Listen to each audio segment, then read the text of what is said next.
Welcome to Connect the Dots to Your Wellbeing. I'm Tiffany Berger, owner of Breathwork614, and I am thrilled for you to listen into this podcast today. Today on the episode, we have Amber. Amber is a Breathwork614 client who's been on the Breathwork journey for almost 2 years. And I just can't wait for you to hear her sacred, beautiful story. So get ready as Amber connects the dots to your well-being.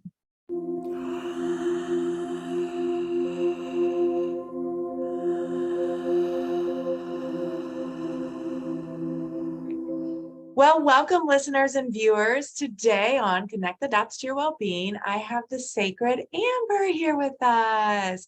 And Amber is a longtime acquaintance, I would say, is how I actually first met you. Acquaintance, a friend of a friend. And then Amber had started her own breathwork journey with Breathwork614 for, would you say, about almost 2 years now, right? Coming up on 2 years? Yeah, I think it was September of 21. Yes. So I'm thrilled for everyone to listen in today or to watch as Amber helps connect the dots to your well-being. So Amber, do you want to start by introducing yourself and just sharing a little bit about who you are? Yeah, so you already did part of it. Thank you. I'm Amber Duffenball, and I started this journey in 2021 because my son was not in a good place, and part of that was due to my alcoholism and post-traumatic stress disorder that he had from that. And so I called Tiffany in search of help because like she said, our mutual friend had told me that Tiffany was starting this journey, and we were looking for alternative ways to heal ourselves. I was more looking for him than for me. So Tiffany says, you should try this too. Not knowing what that meant, I just thought, well, okay, whatever, I'll do whatever to help him. So so I started it not really because I felt like I needed it, but because he did. But I'm the one that's been here for almost 2 years. So Yay. But Celebrate anyway, that, pass on the back, right? Yeah. So my little bit about my story, I'm a recovering alcoholic. I've been sober for 5 years, and I am a hairdresser and a beekeeper, and trying to always further my knowledge on life and well-being. And so anyway. Yes, thank you for being willing to share that. Yeah. So going a little further into your journey and your story, how has breathwork helped you in recovering with AA? And, can you share a little bit more about that? Yeah. So when we first started, I felt very like, I don't know why she's asking me these questions. I don't even know what here. But then as we got going, some of the things that you were saying really aligned with some of the things I had already learned in AA. In AA, it's a 12-step program. So there's 12 steps you have to take. They're very thorough. They also they kind of guide you on a spiritual journey is the whole thing, which is why a lot of people are turned off to AA. They think, oh, it's about God and this and that. And it's not. It's about, they suggest that you find your own higher power, whatever works for you. And then, go with it from there. So there's a lot of that with breath work. So, aligning with your higher being, and you're inviting ease and flow and spirituality. And so there was a lot of connection, not the same thing at all, but in the same wavelength and, realm of, I'm here to better myself. I was in AA, am still in AA to figure out why I got that way. Right. And then breath work is like to dig it all out and breathe it away. So like these two things are just a really great match. But yeah, so not that breathwork is AA or AA is breathwork. It's just they very much are a good match for each other. So does that make sense? Yeah, they pair together very nicely. Exactly. Thank you for elaborating on that.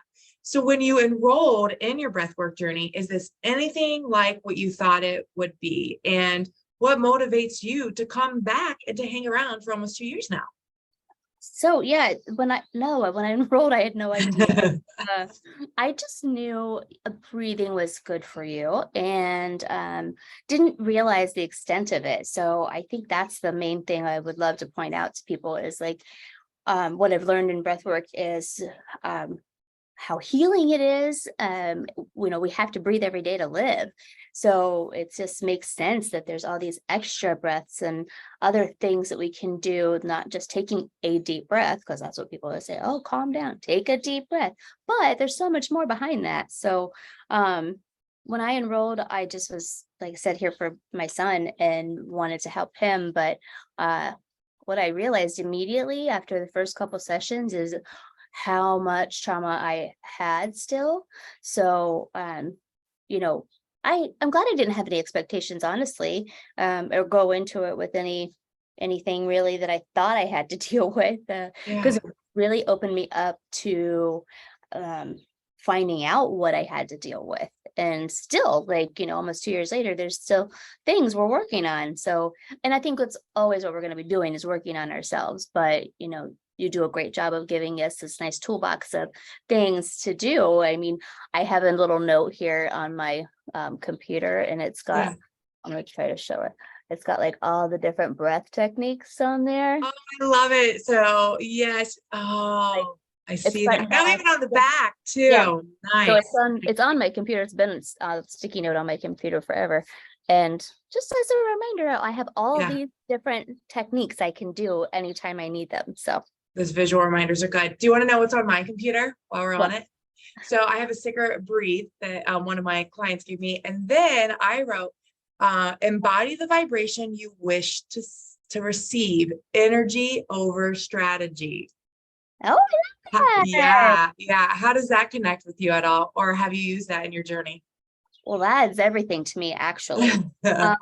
Energy is everything. I've always been about that. My higher power has always been energy, and the movement of it, and the connection of Earth and us as humans. Like, we are all connected. And so you can have a plan, but it isn't up to you. We're not in control. It's the vibration, it's the energy. So I very much with that, like, you can feel people's energy, you can feed off of it if you choose, or and you want to, if it's good, right? If it's energy. We had an experience last night where several different people were around, and this one lady in particular she just brought joy into the room for like a minute, and I was like, oh my gosh, did you guys feel that?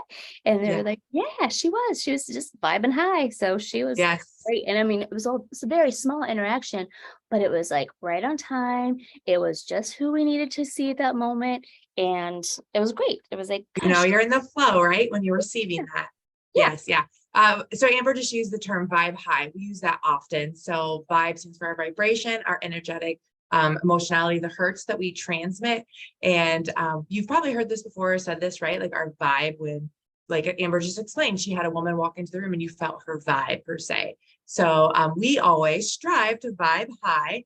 And, sometimes we might not really be able to go from, I'm down here in sadness and jump to joy. But that's okay, right, Amber? It's always us working to grasp onto that next best feeling, that next best emotion. And from anger, it might be overwhelmed, but hey, we're still moving up the ladder, right? The scale of emotions. So yes, absolutely.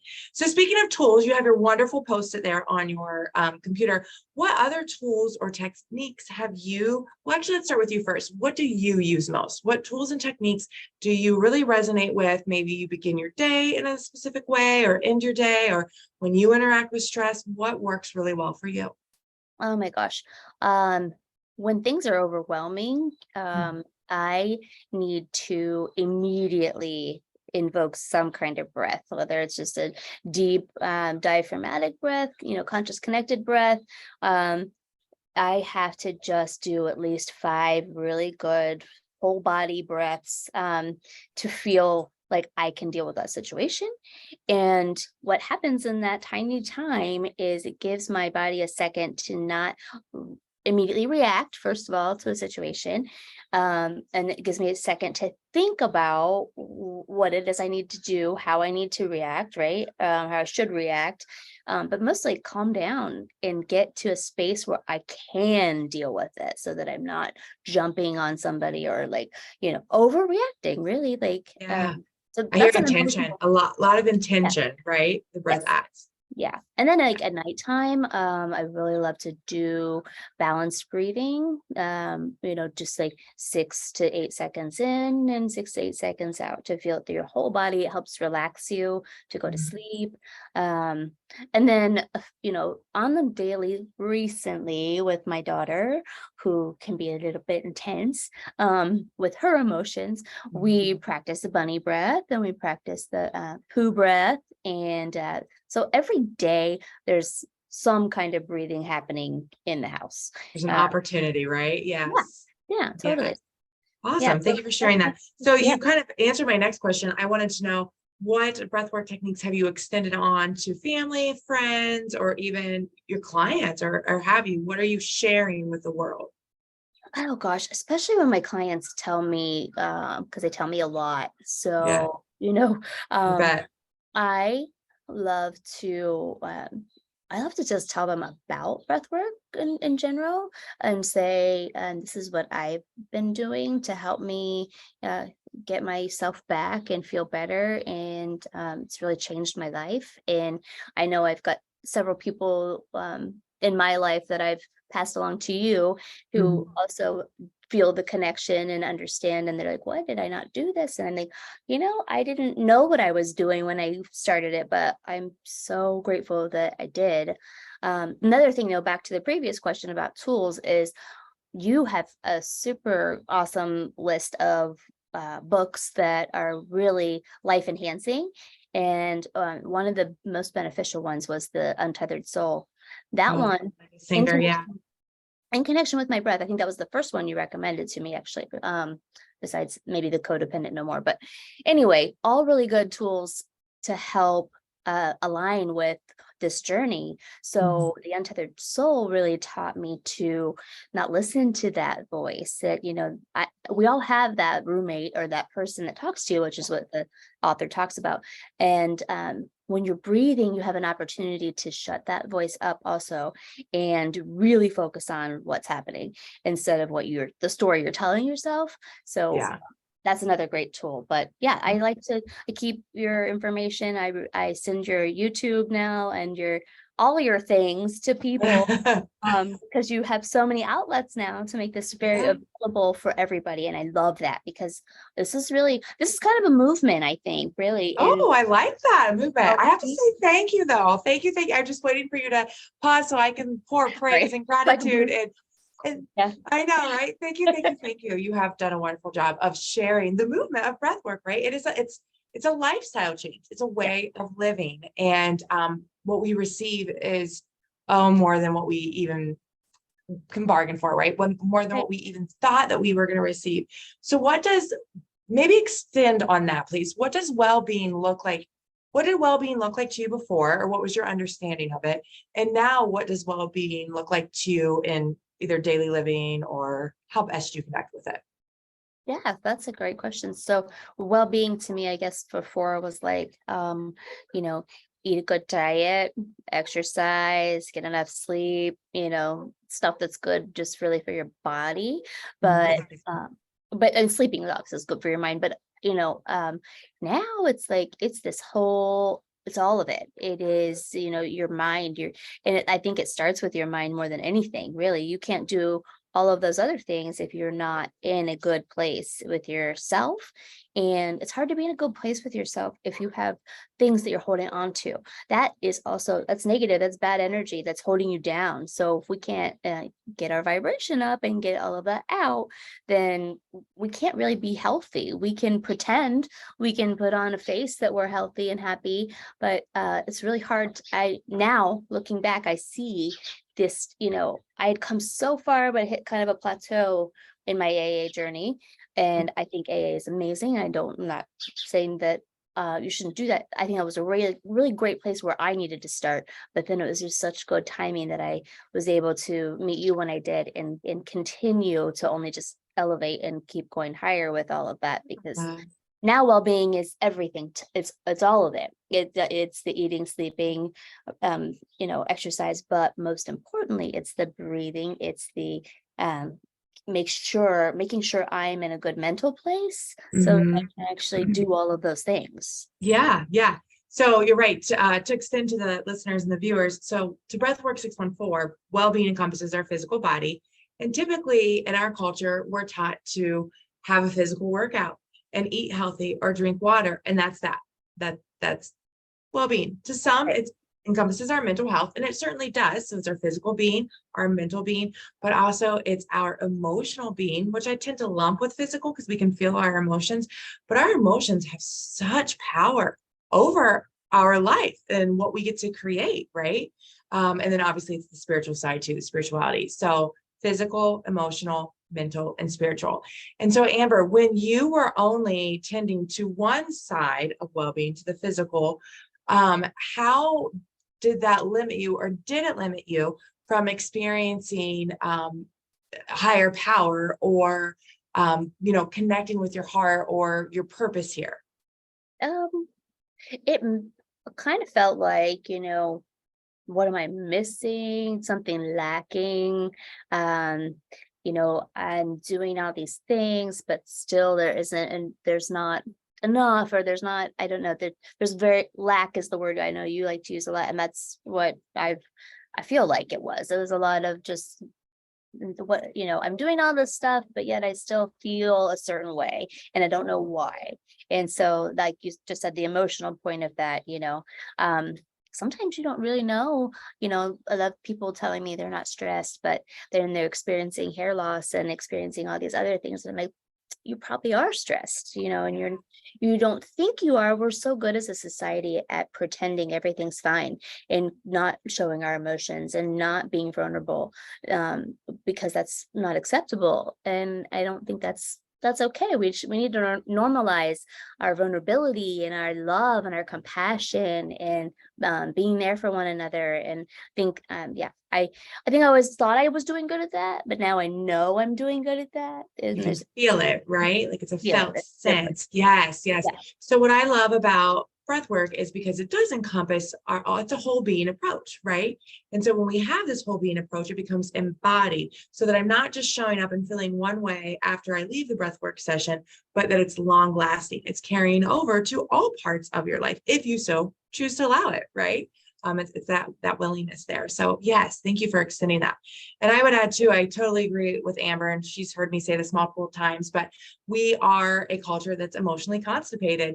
We experience something, we don't like it, and we stuff it, or we let it build, and then we want to expel it and yell, or something comes out, and it's not a heartfelt response, and it leaves us feeling guilty or shameful or blaming ourselves, and that's not how we're meant to live. So to feel good, we've got to be better feelers. I totally, that's what the breathwork journey is about, right? Feeling good, to be to live our best life and to receive that well-being. So this is going to kind of go a little bit differently here. What is keeping you most alive right now? What do you wake up passionate for daily? What is just something fun to kind of take it off beat here a little bit? Oh my gosh. Well, breath, because I have to breathe to live. Yeah. Anyway, but now I just feel like I have a sense of peace and heartfelt love to offer. And I have all these tools. So like, yeah, I feel alive, I guess, is the biggest thing. Is like, you didn't necessarily feel alive. You feel like a robot. You're just going through the motions. And now, yeah, I'm just more open to so many possibilities in my life. But mostly it's an overwhelming sense of peacefulness and love that I have gotten out of breath work. So Yes, it keeps it's going nice. every day. That alive, we say the aliveness, absolutely. We feel that aliveness when we feel tingles or vibrations within our body, right? And that transfers over into our daily life, waking up passionate about the day, and really an ability to surrender to the day, right? And allow the day to kind of flow to you. Would you share with listeners and viewers about that? How have you participated in surrendering? There's that, it's a very in-depth spiritual concept, but when we surrender, we can grow closer to higher power, and closer to our creator, and really trust, right, and expand upon our faith. So how has the opportunity to surrender worked within your life? So that's like a daily everything, practice, because and I'll say, like, the bees, I'm a beekeeper too, so the beekeepers or the bees have taught me that the most, I think, Yeah. because they are a perfect working superorganism society that but I don't know what they're going to do from day to day. I can predict, I think, what they're going to do, but that's just kind of transfers into life as a whole. I can predict how I think the day is going to go. I can also say how I want it to go, but Mhm. I don't have any control over that. So I have to surrender every day. And when things don't go the way they're supposed to, because that happens a lot, I can just take a couple breaths and go, okay, I accept this. This is a little bit of where surrender and then AA come in together too, because in AA there's this whole acceptance speech, and it's like, I have to pre-accept how this day is going to go, because I don't know how it's going to go. But if I can pre-accept that anything can happen, then I can go with it. I can flow into the day easier. And not, most of the time things end up, even if they did go wrong, I learned something. I can find the silver lining. I can see what I Yeah. learned, what was good about that, so yeah, it's every day is different. So, just learn to pre-accept it. It's a really Oh, hard yes. concept. It's a really hard thing to do.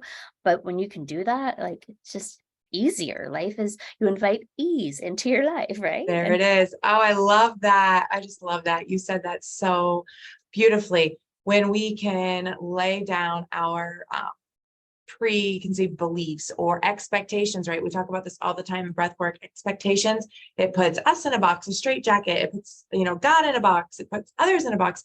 But when we have expectancy, we know that we're held, we're supported, and that we're really meant to feel good, and that life is working out for us. All good is flowing to us at all times. So yes. yes, yes, yes, yes. What would you say to viewers who are on the cusp? They know that life isn't working out, that they're either stuck, stagnant, something's going on. They're ready to begin a journey, but they're not just quite there. There's still something, maybe some fear holding them back, or, fear could be around money. It could be around, like, what if I change? Are others going to change with me? Is this relationship going to come with me if I start changing?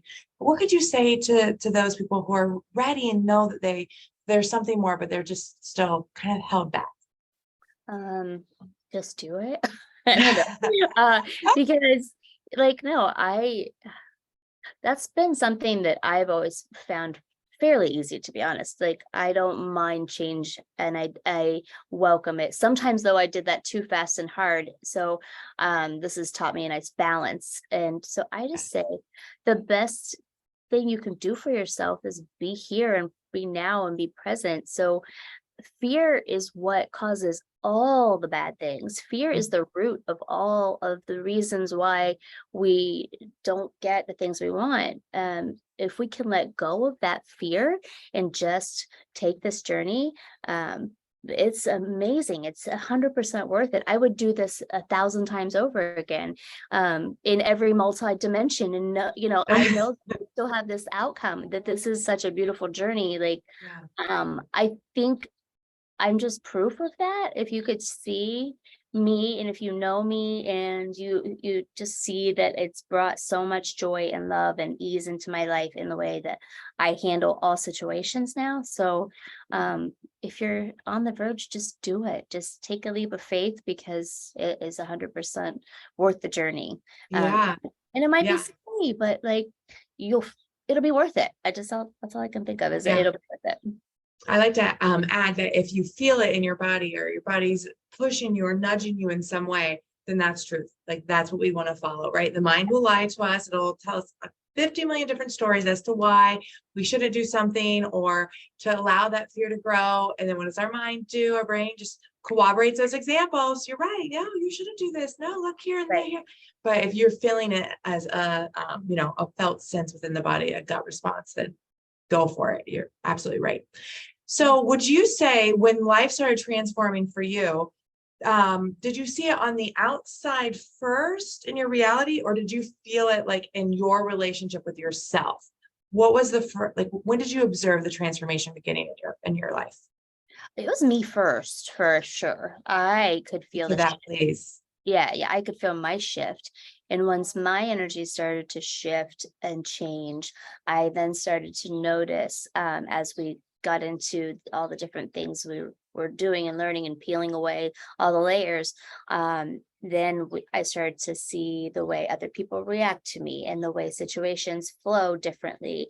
And the open willingness of others, to engage with me on certain levels that maybe they hadn't before. And yes, but it started with me. I had noticed it first, and now it's like this, just I can see clearer all of it, like the whole universe. It feels like it's just open. And wish I could put that into words a little bit better. But like, when I'm walking down the street, I like notice with deep detail a flower or a Yeah. bug, or just things like are coming alive more, but it Mhm. started in me first for Yeah. 100%. Yeah. So I hear you saying, um, we use this mantra, and actually this was taught to me from my mentor, Juliana Erickson. When we heal ourselves with love, those around us heal with love. And I'm sure, maybe she got that from someone else, but it's true. We shift and we change our perspective of ourselves and how we interact with ourselves. And then what happens? It's reflected to us. So if in the past, you would agree, Amber, I would think, right? And I think most viewers would agree that our past experiences have brought us to where we are today, Yeah. correct? And if we aren't liking where we are today, then why would I keep going with what the past has brought me to? I get to choose, I get to shift where I'm going to go tomorrow. And really that begins with our thoughts, our breath, our emotions, our connection with spirit. Yeah, Yeah. absolutely. Absolutely. Thank you for sharing that. Yeah. If you had to summarize for listeners your biggest takeaway from your breathwork journey, what would it be, or what do you want listeners to know? Oh my gosh, there's so much. I know there is a lot.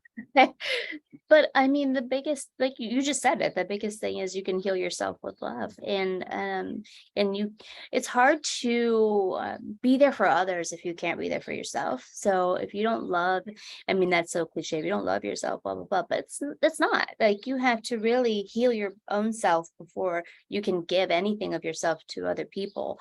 And I was giving on an empty tank for so long and not realizing that I was giving nothing really. I didn't have anything to offer, or not as much as I do now, because I wasn't filled up and I wasn't full of love. And so now I know how to do that, and also know that it's all going to work out the way it's supposed to work out. That's the biggest thing for me, is I have zero control over it, and it will work out how it is intended to work out. And I Yes, that want trust to and willingness. Yes. trust and accept and all of that stuff. So, um, Yeah, I, you touched on our reality. Our reality is a reflection of our beliefs. It's a reflection of our thoughts. And those beliefs might be in our conscious awareness. I might notice that I'm interacting with certain disturbing thoughts, but it's also stuck into our subconscious too, yeah, right? Would you say that throughout your journey, you've been able to really gain some awareness as to what is in your subconscious, and then also learn how to input positive, creative, regenerative thoughts, experiences, beliefs in that subconscious so it becomes your reality? 100%. Like, that is probably my favorite thing, is that I can catch those thoughts immediately, and they are like, nope, you're gone. Like, I take that out. That's my story I'm telling myself, because that's Yeah. not real. And that's because fear creeps back in. And that's why it's an ongoing practice. This is something we have to do every Mhm. day and practice, because you're not going to stop your mind. You're not going to stop that. I mean, maybe if you can get to that highest level of enlightenment, but Yeah. right now I have all these tools to know what is real and what is me telling myself a story. Mhm. And then it's just such a gift to be able to just be like, no, that's not real, and breathe it away and let it go. Let that pass. Yes. I like to imagine those negative little thoughts as little explosions. So they come in and I make them go out, and then because if they're still hanging around, they're still there. They're still in the atmosphere. They're Mhm. still exist. So I pretend that they explode.